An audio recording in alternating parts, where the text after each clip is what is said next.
الله من الشيطان الرجيم. بسم الله الرحمن الرحيم.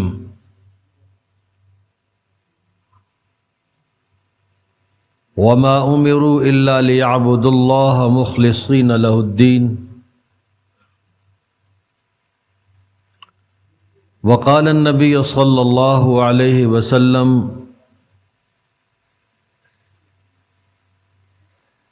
ان اللہ لا ينظر الى صوركم واموالكم ولكن ينظر الى قلوبكم واعمالكم. صدق اللہ وصدق رسوله النبی الکریم ونحن على ذلك لمن الشاہدین والشاکرین والحمد للہ رب العالمین. درود شریف پڑھ لیں.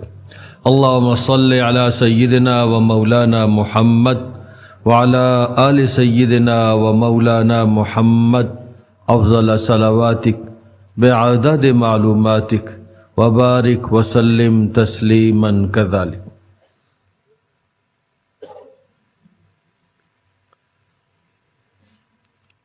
تحریک ایمان و تقوی کے نام سے جو ایک محنت ہو رہی ہے،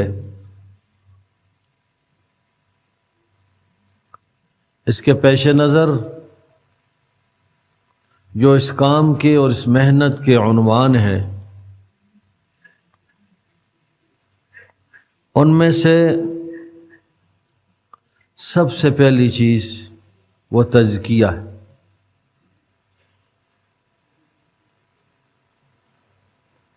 تزکیہ باطن، تزکیہ قلوب.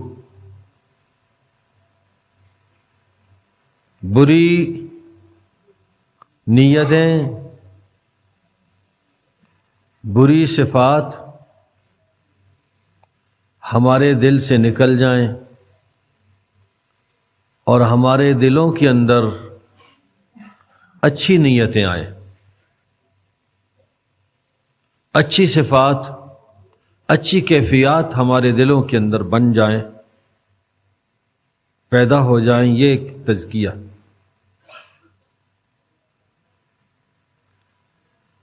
اور اس تزکیے کی بنیاد، اس تزکیے کی خشت اول، وہ ہے اخلاص.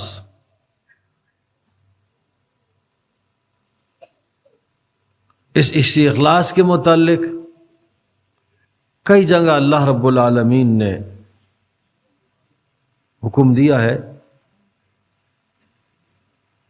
جتنی امتیں تھیں، جتنی ملتیں، جتنے انبیاء آئے ہیں، ان سب کو اور ہمیں اور آپ کو اور اس پوری کی پوری امت کو بھی حکم ہے لِيَعْبُدُوا اللَّهَ مُخْلِصِينَ لَهُ الدِّينَ. دینداری، اللہ کی اطاعت اور فرما برداری، عبادت اخلاص کے ساتھ. تو اخلاص یہ تزکیے کی بنیاد، یہیں سے تزکیہ شروع ہوتا ہے. انما الاعمال بالنیات. ہماری نیتیں ٹھیک ہو جائیں، جو کام، جو عبادت، جو عمل ہم کر رہے ہیں وہ خالص اللہ کے لیے. اخلاص کا معنی نہیں جو کسی دوسری چیز کی آمیزش سے، اختلاط سے پاک، وہ خالص شہد، اس میں کوئی شیرہ شامل نہیں، خالص گھی، اس میں کسی اور چیز کی، ڈالڈا کی ملاوٹ نہیں. تو اسی طرح جو عبادت بھی ہو اور جو عمل بھی ہو وہ صرف اور صرف اللہ کے لیے ہو. اس میں کسی غیر کی آمیزش نہ ہو، کوئی غیر اس کے اندر نہ آ جائے. یہ عبادت خالص ہے، یہ عمل خالص. اور اسی کو اللہ قبول کرتے۔ حضرت عبداللہ ابن عباس رضی اللہ تعالیٰ عنہ کی روایت، فرماتے ہیں کہ رسول اللہ صلی اللہ علیہ وسلم کے سامنے ایک صحابی نے عرض کیا، یا رسول اللہ، میں عبادت کے لیے کھڑا ہوتا ہوں، میری نیت اللہ کو راضی کرنے کی ہوتی ہے، اللہ کی خوشنودی کی ہوتی ہے، لیکن اس وقت میرے دل کے اندر آتا ہے کہ مجھے اس وقت لوگ دیکھیں اور لوگ میری تعریف کریں، خوش ہو جائیں۔ نیت اس کی بھی ہے اللہ کی رضا کی، خوشنودی کی بھی، لیکن ساتھ ساتھ ذرا لوگوں کے اندر بھی نام بن جائے۔ تو حضرت عبداللہ ابن عباس رضی اللہ تعالیٰ عنہ فرماتے ہیں کہ رسول اللہ صلی اللہ علیہ وسلم نے اس پر سکوت اختیار فرمایا۔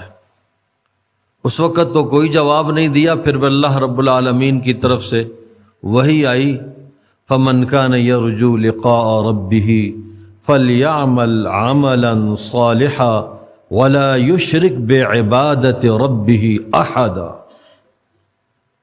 جو اللہ کی رضا چاہتا ہے، اللہ کی ملاقات چاہتا ہے، اللہ کی محبت چاہتا ہے، اللہ کو راضی کرنا چاہتا ہے، تو اس کو چاہیے کہ نیک عمل کرے، لیکن ولا یشرک بعبادت احد، اس نیک عمل کے اندر، اس عبادت کے اندر کسی کو بھی شریک نہ کرے۔ یہ فرمایا کہ یہ نیت نہیں کرو، صرف اللہ کو راضی کرنے کی نیت کرو۔ یہ اور بات ہے کہ انسان اللہ کی رضا کے لیے، خوشنودی کے لیے اخلاص کے ساتھ کوئی عبادت کرتا ہے، لوگوں اللہ تعالیٰ اس کے اندر تاثیر پیدا کر دیتے ہیں، اس میں لوگوں کے سامنے آ جاتا۔ تو بہرحال اخلاص، اور اگر اس کے اندر جو ہے نا یعنی خلوص نہیں ہوتا ہے، خالص عبادت نہیں ہوتی، اس میں غیر اللہ کی آمیزش ہو جاتی ہے، کوئی شہرت کا جذبہ آ جاتا ہے، نام و نمود آ جاتا ہے، اور اس میں اپنے ذاتی مفادات کا اس میں جو نا آمیزش ہو جاتی ہے، تو پھر یہی ریا۔ اسی کو حدیث کے اندر رسول اللہ صلی اللہ علیہ وسلم نے شرک کہا، اور شرک اسی ریا کے بارے میں رسول اللہ صلی اللہ علیہ وسلم نے حدیث قدسی بیان فرمائی۔ اللہ تعالیٰ فرماتے ہیں کہ جس نے کسی عمل کے اندر، نیک عمل کے اندر میرے ساتھ کسی کو بھی شریک کر لیا، میں اس کو بھی چھوڑتا ہوں، اس کی بھی کوئی مدد نہیں ہوتی، اس کے عمل کو بھی چھوڑ دیتا ہوں، میں صرف وہ عمل قبول کرتا ہوں کہ جو خالص میرے لیے ہو۔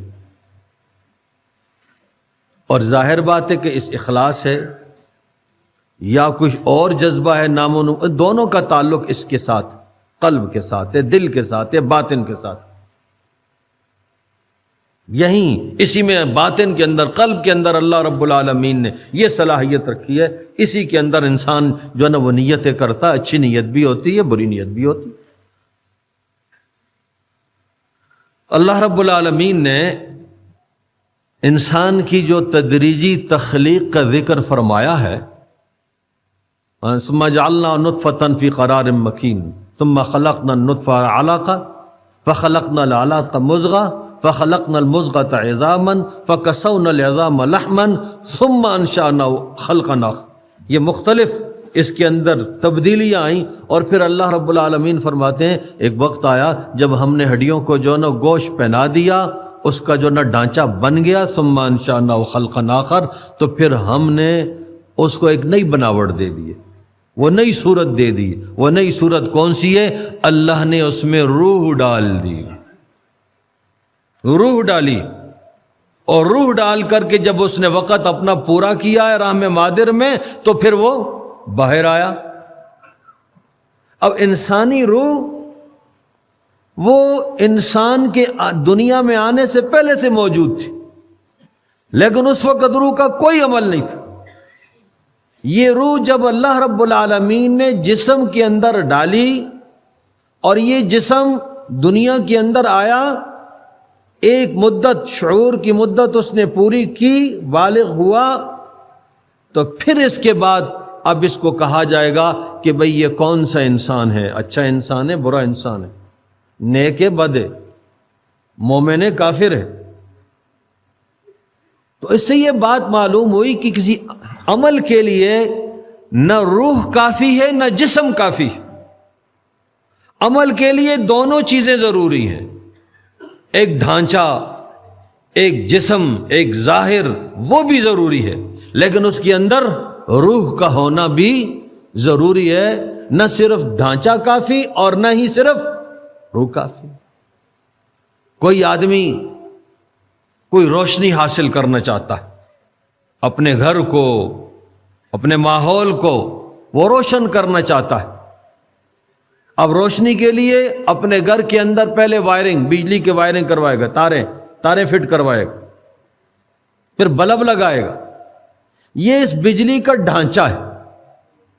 اب اس ڈھانچے کے اندر کبھی روشنی نہیں آئے گی، ہاں جب وہ پاور ہاؤس سے اس کے اندر کرنٹ آئے گا تو کرنٹ آنے کے بعد پھر اس کے اندر اس کو روشنی حاصل ہوگی، پھر بلب روشن ہوگا۔ تو صرف ڈھانچہ بھی کافی نہیں اور صرف روح بھی کافی نہیں، دونوں چیزوں کا ہونا ضروری۔ یہ ہر چیز کے اندر۔ اسی طرح ہمارے جو دینی اعمال ہیں، دینی اعمال کے اندر بھی وہ ڈھانچہ ہے، ایک اس کا ظاہر ہے، ایک اس کی ظاہری صورت اور ایک اس کی روح۔ نماز کو لے لیں، اب نماز کا ایک ظاہری ڈھانچہ ہے، اب ظاہری ڈھانچہ بھی صحیح ہونا چاہیے، وہ اس طرح کہ جس طرح کہ آپ صلی اللہ علیہ وسلم نے تعلیم دی، صلو کما رأیتمونی اصلی۔ کھڑے ہوتے وقت قیام کے اندر ہم نے نگاہ کہاں رکھنی ہے؟ رکوع کا صحیح طریقہ جو آپ صلی اللہ علیہ وسلم سے ثابت ہے، رکوع تمہارا کیسا ہو، رکوع اور قومہ کے درمیان کتنا جو نا فرق ہو، کتنا وقفہ ہو۔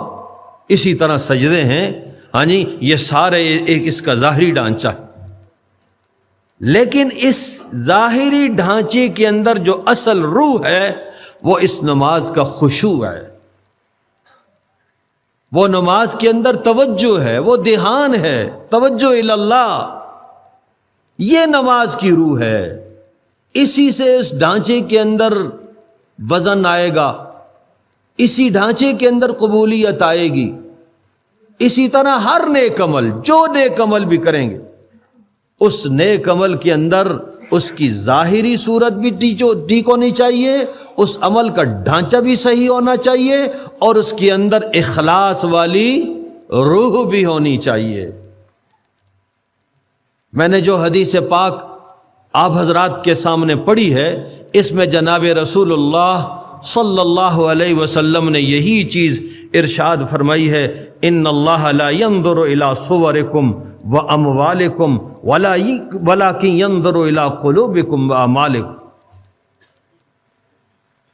اللہ تعالیٰ تمہاری شکلوں کو نہیں دیکھتا ہے، یہ عمل کرنے والا کون ہے، کس خاندان کا ہے، کس قبیلے کا ہے، کالا ہے، گورا ہے، عرب ہے، عجم ہے، یہ شکلوں کو اللہ نہیں دیکھتا ہے۔ ولا اموالکم، تمہارے مالوں کو نہیں دیکھتا ہے کہ تم نے مال کتنا اللہ کے راستے کے اندر خرچ کیا ہے، وَلَكِنْ يَنْظُرُ إِلَىٰ قُلُوبِكُمْ وَأَعْمَالِكُمْ، اللہ تمہارے دلوں کو دیکھتا ہے، دلوں کے اندر کتنی روح موجود، دلوں کے اندر کتنا اخلاص، تمہاری نیتیں کیا تھی، تمہاری نیتوں کو اللہ دیکھتا ہے، وَأَعْمَالِكُمْ، اور تمہارے اعمال کو بھی اللہ رب العالمین دیکھتا ہے کہ تمہارا عمل درست بھی ہے کہ نہیں، اس عمل کا ڈھانچہ ٹھیک بھی ہے کہ نہیں۔ اگر ڈھانچہ ٹھیک ہے تو اس ڈھانچے کے اندر وہ روح والی قوت اور طاقت موجود ہے یا ڈھانچہ مردہ ہے، بے جان۔ ایک آدمی بظاہر نماز پڑھ رہا ہے، ٹھیک پڑھ رہا ہے ماشاءاللہ، بڑی توجہ کے ساتھ، بڑے دھیان کے ساتھ، ظاہر میں تو ایسا لگتا ہے، لیکن اس کی نیت کے اندر فتور ہے، کو وہاں کوئی وڈیرا ہے، کوئی سردار ہے، لوگ بیٹھے ہوئے ہیں، اب دل میں ہے کہ بھئی یہ لوگ مجھے اس حال کے اندر دیکھیں، بڑا نیک آدمی ہے، پاک باز ہے، یہ خشوع و خضوع سے نماز پڑھتا ہے۔ جب اس کے اندر یہ چیز آ جائے گی، نام و نمود آئے گا، لوگوں سے داد وصول کرنے کا جذبہ آ جائے گا، اب ظاہر بات ہے یہ جو اس نے نماز پڑھی ہے بظاہر خشوع و خضوع سے پڑھی ہے، لیکن اللہ کے ہاں قبول نہیں۔ ویسے آپ صلی اللہ علیہ وسلم نے ارشاد فرمایا من صلی یرائی فقد اشرک، نماز پڑھتا ہے اور دوسروں کو دکھلانے کے لیے پڑھتا ہے، فقد اشرک، یہ آپ صلی اللہ علیہ وسلم کی بات، اس نے شرک کیا۔ بظاہر ٹھیک پڑھی ہے لیکن اندر روح نہیں تھی، اخلاص نہیں تھا۔ تو صرف ڈھانچہ صحیح ہونا ضروری نہیں ہے، اس میں روح کا ہونا بھی ضروری، اخلاص کا ہونا بھی ضروری ہے۔ اور اگر کسی عمل کے اندر اخلاص ہو لیکن اس کا ظاہری ڈھانچہ ٹھیک نہ ہو، اس پر بھی پکڑے، یہ بھی اللہ کے ہاں قبول نہیں ہے۔ یہ جتنی بدعات ہیں، اب بدعت کرنے والا جو بدعت کرتا ہے وہ تو اخلاص سے کرتا ہے، نیت تو اس کی ٹھیک ہوتی ہے، اندر وہ جو نا وہ محبت کا جذبہ ہوتا ہے، محبت کے جذبے سے وہ کرتا ہے، لیکن جو کچھ کر رہا ہے، عمل کر رہا ہے، اس عمل کا ڈھانچہ جناب رسول اللہ صلی اللہ علیہ وسلم سے ثابت نہیں ہے، اس لیے یہ عمل بھی اللہ کے یہاں قبول نہیں۔ تو قبولیت کے لیے دونوں چیزیں ضروری ہے، ڈھانچہ بھی عمل کا، ڈھانچہ ظاہر بھی ٹھیک ہو، اور اس کے اندر اس کی روح یعنی اخلاص بھی موجود ہو۔ اور اللہ رب العالمین کے ہاں یہ اخلاص دیکھا جاتا ہے، اخلاص کے درجات ہیں، اس کا لیول ہے، کتنے لیول کا ہے، کتنے درجہ کا اخلاص، یہ اللہ کو معلوم۔ دنیا کے کسی پیمانے سے اس کو ناپا نہیں جا سکتا۔ یہ دلوں کی جو کیفیات جاننے والا علیم بذات الصدور، یہ اسی کو معلوم۔ بعض اوقات ایک معمولی سا عمل ہوتا ہے، معمولی سا عمل ہے، لیکن اس عمل کے اندر اخلاص اتنا ہوتا ہے کہ رسول اللہ صلی اللہ علیہ وسلم ارشاد فرماتے ہیں کہ اللہ اس کے عمل کو بڑھاتے رہتے ہیں یہاں تک کہ وہ عمل پہاڑ کے برابر ہو جاتا ہے۔ ایک آدمی نے کھجور کے برابر معمولی سی چیز صدقہ کے طور پر دی، معمولی عمل معمولی ہے، لیکن اس اخلاص کی قوت ایسی ہے کہ رسول اللہ صلی اللہ علیہ وسلم نے ارشاد فرمایا اللہ اس کی عمل کو بڑھائیں گے، اجر و ثواب بڑھے گا، اتنا بڑھے گا یہاں تک کہ وہ ایک پہاڑ کے برابر ہو جائے۔ کیوں؟ اخلاص ہے۔ اور بعض اوقات اس کے برعکس ہوتا ہے کہ عمل بظاہر بڑا ہے، بہت عظیم الشان عمل ہے، لیکن اس کے اندر فتور آ گیا ہے، اخلاص نہیں ہے، نام و نمود کا جذبہ ہے، شہرت کا جذبہ ہے، تو بڑے سے بڑا عمل اللہ منہ پر دے مارتے۔ آپ صلی اللہ علیہ وسلم نے مثالیں بھی دیں، شہید کی مثال دی، عالم کی مثال دی، یہ ساری مثالیں دینے کے بعد آپ صلی اللہ علیہ وسلم شاد فرمایا لیکن اللہ تعالیٰ سب سے پہلے ان کو بلائیں گے، ان کو سب سے پہلے جہنم کے اندر ڈالا جائے گا۔ کیوں؟ اس لیے کہ اللہ کی طرف سے کہا جائے، اللہ تو دلوں کو جاننے والا ہے نا، اس کے سامنے تو انسان چون چرا نہیں کر سکتا۔ اللہ فرمائیں گے وہاں جرا ہوگی کہ اس لیے کیا تھا تاکہ تمہیں یہ کہا جائے بڑا عالم، بڑا مجاہد ہے، بڑا بہادر ہے، بڑا سخی۔ اس لیے اتنے بڑی عظیم الشان عمل اخلاص کے نہ ہونے کی وجہ سے ضائع ہو جاتے۔ میں نے عرض کیا نا کہ اخلاص ایک کیفیت کا نام ہے، اور یہ کیفیت بڑھتی رہتی، گھٹتی بھی ہے بڑھتی بھی ہے۔ کسی اللہ والے کی صحبت حاصل ہو جائے تو یہ بڑھتی رہتی۔ رسول اللہ صلی اللہ علیہ وسلم نے ایک حدیث کے اندر ارشاد فرمایا کہ ایک صحابی، میرا صحابی، ایک مد جو خرچ کرے، ایک مد، آپ اس کو مد کو سمجھ لیں ایک سیر، 1 کلو، حالانکہ کلو سے بھی تھوڑا ہو، لیکن ایک مد اگر جو ایک صحابی خرچ کرے اور کوئی اور غیر صحابی وہ احد پہاڑ کے برابر سونا خرچ کرے، تو آپ صلی اللہ علیہ وسلم نے ارشاد فرمایا کہ میرے صحابی کو ایک مد جو خرچ کرنے پر جتنا ثواب ملتا ہے، غیر صحابی کو احد پہاڑ کے برابر سونا خرچ کرنے پر وہ اجر و ثواب نہیں ملتا ہے۔ بظاہر آپ دیکھیں ان دونوں عملوں کی ظاہری ڈھانچہ مختلف ہے، معمولی سا ایک چیز کا صدقہ، دوسرا اتنا بڑا۔ آپ تو سمجھانے کے لیے فرما احد پہاڑ سب سے بڑا، تقریباً یعنی 8-9 کلومیٹر پر محیط وہ پہاڑ ہے، دور سے نظر آتا ہے، اس کے برابر پہاڑ کے برابر سونا کوئی خرچ کرے تب بھی وہ ثواب نہیں ہے۔ اس کی وجہ کیا ہے؟ اس کی وجہ یہ ہے آپ صلی اللہ علیہ وسلم کی صحبت کی برکت سے صحابی کو اخلاص کی جو قوت حاصل ہوئی ہے، غیر صحابی کو وہ قوت حاصل نہیں ہو سکتی۔ بہت ساری مثالیں، عبداللہ ابن مبارک رضی اللہ تعالیٰ عنہ بہت بڑے محدث ہیں، فقیہ ہیں، مجاہد ہیں، صوفی ہیں، جامع الصفات شخصیت، امام ابو حنیفہ رحمۃ اللہ علیہ کے شاگردوں میں سے، بہت جامعیت اللہ نے عطا فرمائی تھی۔ ان سے کسی نے پوچھا حضرت امیر معاویہ رضی اللہ تعالیٰ عنہ اور حضرت عمر ابن عبدالعزیز رحمۃ اللہ علیہ، عمر ابن العزیز رحمۃ اللہ تابعی تبع تابعین میں سے، ان دونوں کے مقام میں کیا فرق ہے؟ یعنی حضرت معاویہ رضی اللہ تعالیٰ عنہ کی تھوڑا سا وہ اختلاف انتشار شروع ہو گیا تھا، آپس کا اختلاف تھے، ایک طرف وہ صحابی لیے اور دوسری طرف وہ ہستی ہے، وہ شخصیت ہے کہ جن کی عدل و انصاف کا وہ دورہ تھا کہ کسی بھیڑیے کو یہ جرت نہیں ہوتی تھی کہ کسی بکری کے اوپر حملہ کر لے۔ اتنا عدل و انصاف کی برکات تھی پورے ملک میں۔ جب ایک بھیڑیے نے بکری پر حملہ کیا تو چرواہے کی زبان سے نکلا کہ لگتا ہے کہ آج عمر ابن عبدالعزیز کا انتقال ہو گیا۔ تو واقعتاً اس دن عمر ابن عبدالعزیز کا انتقال ہو، ایک طرف وہ شخصیت۔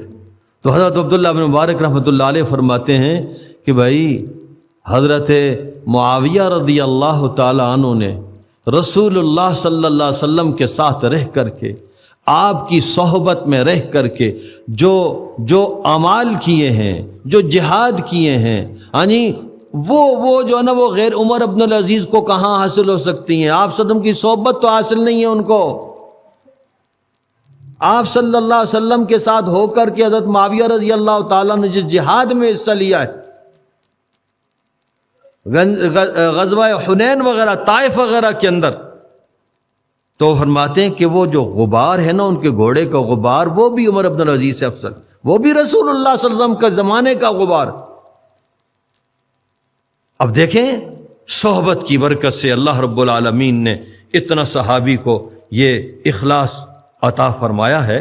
تو اللہ رب العالمین کے ہاں جو قدر ہے، جو قیمت ہے، وہ اخلاص کی ہے، اخلاص کی۔ اسی وجہ سے اللہ رب العالمین نے قرآن کے اندر ارشاد فرمایا لِيَبْلُوَكُمْ أَيُّكُمْ أَحْسَنُ عَمَلًا۔ اللہ تعالیٰ تمہارے حسن عمل کو دیکھتے ہیں، اور حسن عمل جو آتا ہے وہ اخلاص سے آتا ہے۔ اللہ نے کسی جگہ اکثر و عمل نہیں فرمایا ہے کہ تم نے کتنی نمازیں پڑھی ہیں، کتنے روزے رکھے ہیں، کتنے اللہ کے راستے کے اندر صدقہ خیرات کیا ہے۔ اللہ یہ نہیں دیکھیں گے، اللہ دیکھیں گے جو نیکی کی ہے، اس نیکی کے اندر تمہاری نیتیں کیسی تھیں، صحیح تھیں یا غلط تھیں۔ اگر صحیح تھی تو ان کا پیمانہ کیا تھا، ان کا لیول کیا تھا، یہ اللہ یہ چیز دیکھتے۔ تو اصل چیز یہ ہے اللہ رب العالمین ہم سب کو یہ نصیب فرما دے۔ لیکن بھائیو، یہ میں تو ایک بات کر رہا ہوں جو جس کو اللہ رب العالمین یہ دولت عطا فرما دیتے ہیں، اخلاص کی دولت عطا فرما دیتے ہیں، وہ تو ہر وقت ڈرتا ہے کہ بھئی اپنے عمل سے ڈرتا ہے کہ پتہ نہیں یہ اللہ کے یہاں قبول بھی ہوگا یا نہیں ہوگا۔ اپنے عمل کے اندر کبھی گھمنڈ نہیں ہوتا، کبھی ناز نہیں آتا، کبھی بڑائی اس کے دل کے اندر نہیں آتی۔ اگر کسی کے دل کے اندر اپنے عمل کرنے کے بعد بڑائی آ جائے، میں نے یہ عمل کیا، یہ عجب ہے، اللہ اس کو بھی قبول نہیں کرتے، وہ اللہ کی شایع نشان کون عمل کر سکتا ہے؟ اللہ کی عظمت، اللہ کا جلال، اللہ کی کبریائی اتنی ہے کہ اللہ کی شایع نشان کون عمل کرے گا؟ اس لیے جو مخلص بندہ ہوتا ہے، مخلص بندہ عمل کرنے کے بعد بھی، اخلاص سے عمل کرنے کے بعد بھی ڈرتا رہتا ہے، پتہ نہیں قبول بھی ہوگا کہ نہیں۔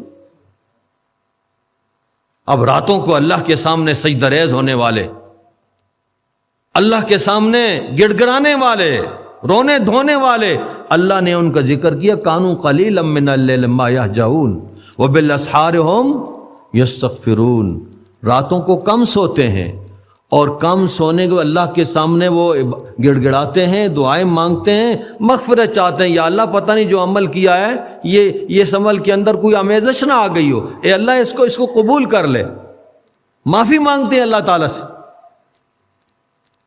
قرآن میں والذین یؤتون ما آتوا وقلوبهم وجلة انہم الی ربہم راجعون اولئک یسارعون فی الخیرات وہم لہا سابقون، یعنی جو لوگ اللہ کے راستے کے اندر خرچ کرتے ہیں، اللہ نے فرمایا کہ اس کیفیت کے ساتھ خرچ کرتے ہیں کہ پتہ نہیں یہ قبول بھی ہوگا یا نہیں ہوگا، مخلص ہیں جن کی اخلاص کی دلیل یہ کہ اللہ ان کے بارے میں فرما رہے ہیں کہ یہ نیکیوں میں بڑھنے والے، دوڑنے والے یہ لوگ ہیں، لیکن کیفیت ان کی کیا ہے؟ وجلۃ قلوبہم وجلۃ الی ربہم، ان کے دلوں کے اندر ڈر ہوتا ہے۔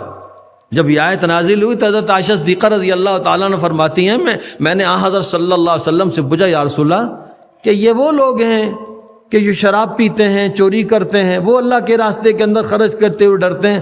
آپ نے ارشاد فرمایا لا بنت صدیق ولکنہم یصلون ویصومون ویتصدقون ولکن یخافون الا یقبل منہم اولئک الذین یسارعون فی الخیرات، یہ آپ نے ارشاد فرمایا روزے بھی رکھتے ہیں، وہ اللہ کے راستے کے اندر صدقہ خیرات بھی کرتے ہیں، نمازیں بھی پڑھتے ہیں، لیکن یخافون اللہ یقبل منہم، ڈر ہوتا ہے پتہ نہیں اللہ کے یہاں قبول بھی ہوگا کہ نہیں۔ یہ ہے نیکیوں کے میں سبقت کرنے والے۔ تو اصل جو حقیقی مخلص ہوتا ہے، حقیقی مخلص کو اپنے اخلاص پر کبھی ناز نہیں ہوتا۔ اس لیے میرے بھائیوں، وہ دوسروں کے متعلق تو کہتا ہے، اگر کوئی جو ہے نا دوسرا کوئی عمل کر رہا ہوتا ہے تو دوسروں کے بارے میں یہ سوچتا ہے کہ بھائی یہ اچھی نیت سے کر رہا ہے، وہ ڈرتا اپنے عمل کے بارے میں، دوسروں پر یہ فتویٰ نہیں لگاتا تو یہ جو ہے نا یہ نام و نمود والا ہے، دکھلاوے والا ہے، اس کو تو اپنی فکر ہوتی۔ جس کو اپنی بیماری لگی ہوئی ہو، اپنی تکلیف ہو، اس کو دوسروں کی تکلیف کی پرواہ نہیں ہوتی ہے، اس کو اپنا ڈر ہوتا ہے، اس لیے وہ دوسروں کے متعلق ہمیشہ حسن ظن سے کام لیتا ہے۔ اس لیے ہم بھی کسی کو جو ہے نا وہ نیکی کرتے ہوئے دیکھیں، ہم کہیں نہیں یہ اچھی نیت سے عمل کر رہا، میں جو عمل کر رہا ہوں پتہ نہیں قبول ہوگا یا نہیں۔ یہ ہے اصل تربیت۔ ہمارے اکابر میں سے ہم اب ساتھ بنوری جامعہ بنوری ٹاؤن میں اپنے اساتذہ کرام سے حضرت بنوری رحمۃ اللہ علیہ، بہت بڑے اپنے وقت کے بہت بڑے محدث، بہت بڑے اللہ والے تھے، بہت اللہ رب العالمین کے ساتھ ان کا ایک تعلق تھا، تو ان کے واقعات اپنے اساتذہ کرام سے سنتے بھی تھے، پڑھے بھی ہیں۔ یعنی ان کے وہ جو ہے نا وصال کے بعد جو بینات نمبر شائع ہوا تھا، تو حضرت مفتی احمد الرحمان صاحب رحمہ اللہ تعالیٰ کثرت کے ساتھ، حضرت ڈاکٹر عبدالرزاق صاحب تو کثرت کے ساتھ حضرت کے جنو واقعات سناتے تھے، حضرت بنوری رحمۃ اللہ علیہ کے، اور یہ واقعات سنا کر کے بھی ساتھ روتے. حضرت بنوری کا نام آتا تھا. بہت سارے حضرات بیٹھے ہوئے مولانا الیاس صاحب, مولانا یوسف صاحب یہ وغیرہ گواہ ہیں, تو ڈاکٹر صاحب نام اور رو پڑھتے تھے. جامعہ اتنا بڑا جامعہ قائم کیا, لیکن نام و نمود اور شہرت سے اتنے دور تھے کہ جب پہلا محتمم اپنے آپ کو نہیں بنایا, دوسروں کو محتمم, حاجی خلیل نام تھا یا کہ ان کو محتمم بنایا. جب جو ہے نا شیخ الحدیث کا مطلب آیا, دوسرے سال حضرت نے دورہ حدیث شروع کیا. حالانکہ بہت بڑے محدث حضرت مرشا کشمیری رحمۃ اللہ علیہ کے علوم کے امین, حدیث پر بڑی دسترس حاصل تھی, لیکن شیخ الحدیث حضرت مولانا عبدالحق نافع کو بنایا. اور جامعہ کا سبحان اللہ سازہ فرماتے تھے کہ حضرت بنوری رحمۃ اللہ علیہ کا ہاتھ اللہ کے خزانے میں تھا. وہ فرماتے تھے میرا ہاتھ اللہ کے خزانے میں ہے. اور خزانے میں کیسے؟ وہ اخلاص اتنا تھا. اس لیے حضرت فرماتے تھے کہ بھائی مجھے دو باتوں کا یقین ہے کہ وَإِن مِّن شَيْءٍ إِلَّا خَزَائِنُهُ, ہر چیز کے خزانے اللہ کے پاس ہیں. اللہ کے پاس ہماری ضروریات کے خزانے بھی اللہ کے پاس ہیں. اور دوسری چیز یہ ہے کہ جتنے بھی لوگ ہیں ان کے دل بھی اللہ کے قبضہ قدرت کے اندر ہیں. اگر ہمارے اندر اخلاص ہوگا اللہ خود بخود ان کے دلوں کو ہماری طرف متوجہ کر دیں گے. اس لیے حضرت نے کبھی چندہ نہیں کیا. اور واقعات عجیب و غریب واقعات ہیں. کبھی جو ہے نا حضرت کے بنوری ٹاؤن, جامعہ بنوری ٹاؤن کے کبھی دستر بندی نہیں ہوئی, دستر بندی کا جلسہ نہیں ہو, کوئی پروگرام نہیں ہوا اس طرح. بس اتنا جو ہے نا حضرت کے اندر اخلاص تھا ان کا. غالباً حضرت مولانا تقی عثمانی دامت برکاتہم نے لکھا ہے, حضرت شیخ الاسلام دامت برکاتہم, کہ حضرت بنوری رحمۃ اللہ 1974 کی تحریک ختم نبوت کی قیادت بنوری رحمۃ اللہ علیہ نے کی. تو یہ تحریک ختم نبوت چل رہی تھی, حضرت پورے ملک کے جو نا دورے کر رہے تھے. غالباً کوئٹہ تھا, کوئٹہ میں حضرت شیخ الاسلام کا بھی ساتھ تھے. تو وہاں جو ہے نا یعنی بڑا جلسہ تھا, پروگرام ہوا. اور پھر صبح سویرے جب اخبارات چھپے تو میزبانوں نے وہ اخبارات حضرت کی خدمت میں پیش کیے. اب ظاہر بات ہے کہ حضرت قائد تھے, تحریک کے قائد تھے, حضرت کے بیان شوخیوں سے شائع ہوا کرتے تھے. وہ اخبار لے کر کے آئے, حضرت نے ایک نگاہ ان پر ڈالی, اخبارات پر ایک طرف رکھ دی. اور پھر جب لوگ چلے گئے تو فرمانے لگے, مجھے فرمانے لگے, مخاطب کر کے فرمانے لگے, بھائی یہ جو دینی کام, دینی تحریکیں جتنی بھی ہیں, کام ہیں, ان کا سب سے بڑا فتنہ نام و نبوت اور شہرت کا ہے. حضرت فرماتے ہیں مجھے اپنے بارے میں یہ خطرہ لگا رہتا ہے کہ کہیں میں نام و نبوت اور شہرت کے فتنے کے اندر مبتلا نہ ہو جاؤں. مجھے ڈر لگا رہتا ہے, اگر میں بھی اس فتنے کا شکار ہو گیا تو پھر تو ہمارا یہ عمل بیکار چلا جائے گا, ضائع چلا جائے گا. یہ حضرت مولانا نے لکھا ہے کہ جب حضرت یہ فرما رہے تھے تو ایسا لگتا تھا کہ حضرت دل کی گہرائیوں سے یہ بات فرما رہے, بات فرماتے ہو کوئی تصنع, کوئی بناوٹ کی بات نہیں تھی. تو اللہ رب العالمین ہمیں بھی یہ اخلاص کی دولت عطا فرما دیں. لیکن اخلاص کیسے آئے گا؟ یہ اخلاص والوں کے یعنی حوالے کرنے سے آئے گا. جب ہم اپنے آپ کو اخلاص والوں کے, صادقین کے حوالے کر دیں تو یہ چیز صحبت سے آتی ہے. حضرات صحابہ کرام رضی اللہ تعالی عنہم کو یہ چیز جناب رسول اللہ صلی اللہ علیہ وسلم کی صحبت سے حاصل ہوئی. اور اس کے بعد قرنن فقرنن یہ سینہ بسینہ, یہ سینہ بسینہ یہ سلسلہ چلا آ رہا ہے. اور یہاں جو سب سے جو بڑی نعمت ہمیں حاصل ہے وہ ایک مرد درویش, مرد قلندر, جی وہ صحبت حاصل ہے. اور الحمدللہ یہ جگہ بے آب ہو گیا جگہ, یہ شہری سہولتوں سے ایک جو ہے نا یعنی دور یہ ایک جگہ, یہاں لوگ کھینچ کر آتے ہیں, صرف ملک سے نہیں بیرون ملک سے آتے ہیں. آگے کوئی تو اللہ والا یہاں بیٹھا ہوا ہے نا, اللہ والوں کی عجیب شان ہوتی. شیخ الحدیث مولانا زکریا رحمہ اللہ تعالی جو حضرت کے ہمارے شیخ ہیں, تو ان کے بارے میں حضرت مولانا یوسف مطالعہ رحمۃ اللہ علیہ نے لکھا, حضرت شیخ اور ان کے خلفاء اپنے احوال جو لکھے ہیں کہ حضرت کا جو ہے نا جو آخری سفر تھا، پھر وہ افریقہ میں اعتکاف کیا اور پھر جو ہے وہاں یعنی ان کے ہم مدرسے میں ڈیوزبری، کاربن ڈیوزبری میں ان کا مدرسہ ہے، بہت عجیب و غریب، وہاں حالانکہ جو ہے نا کافروں کا ملک ہے، کفریہ ماحول ہے، اور وہاں انہوں نے بہترین مدرسہ قائم کیا۔ تو حضرت وہاں جب آئے تھے تھکاوٹ کی وجہ سے وہ بیمار ہو گئے، اتنے بیمار ہوئے کہ اسپتال میں داخل کرنا پڑا۔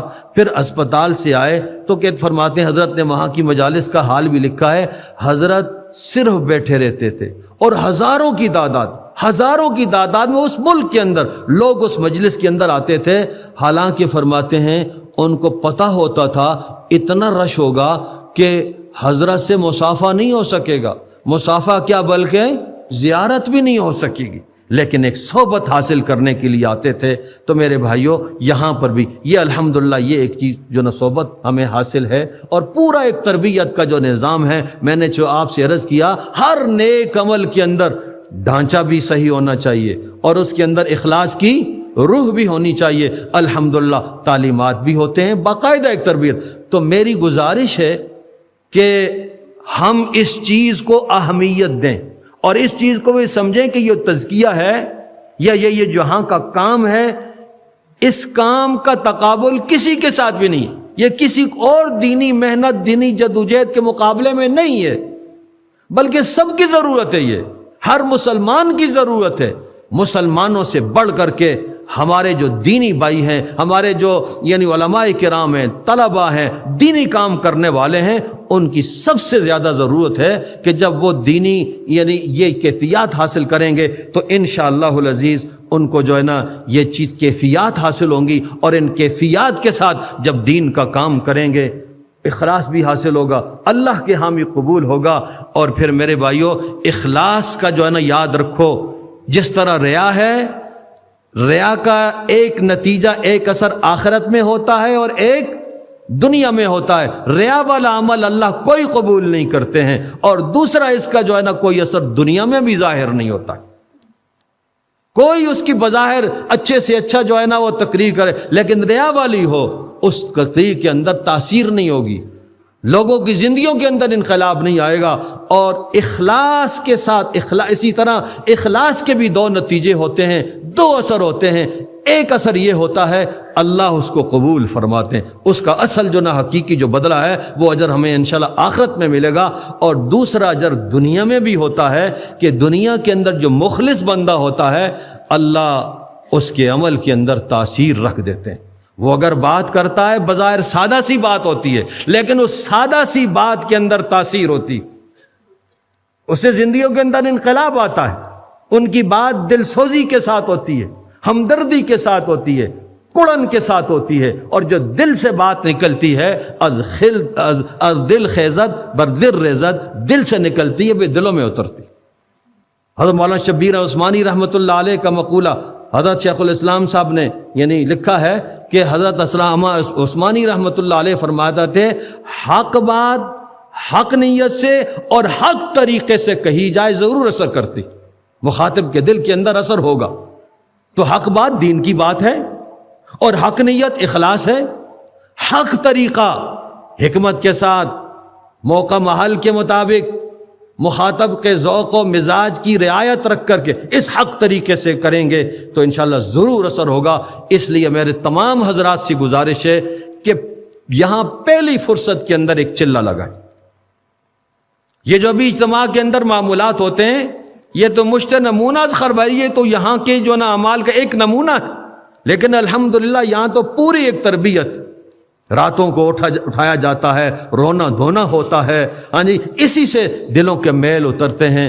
تو خود بھی وقت لگائیں اور جہاں جہاں جائیں گے اپنے دوست احباب کو، اپنے عزیز و اقارب رشتہ داروں کو، جس حلقے میں آپ کام کر رہے ہیں ان کو اس کے لیے جو ہے نا وہ تیار کریں۔ یہ جو ہے نا یہ ہماری اس محنت کی پہلا عنوان وہ تزکیہ ہے، دوسرا عنوان پورا دین، اور تیسرا عنوان اتحاد امت ہے۔ اللہ رب العالمین ہماری حضرت کے سائے کو تا دیر صحت کے ساتھ سلامتی کے ساتھ قائم دائم رکھے، اور یہاں کی بہاروں میں اللہ اور اضافہ فرمائے۔ اللہ تعالی ہمیں بھی اخلاص عطا فرما دے۔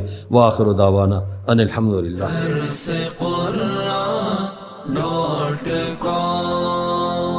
www.darsequran.com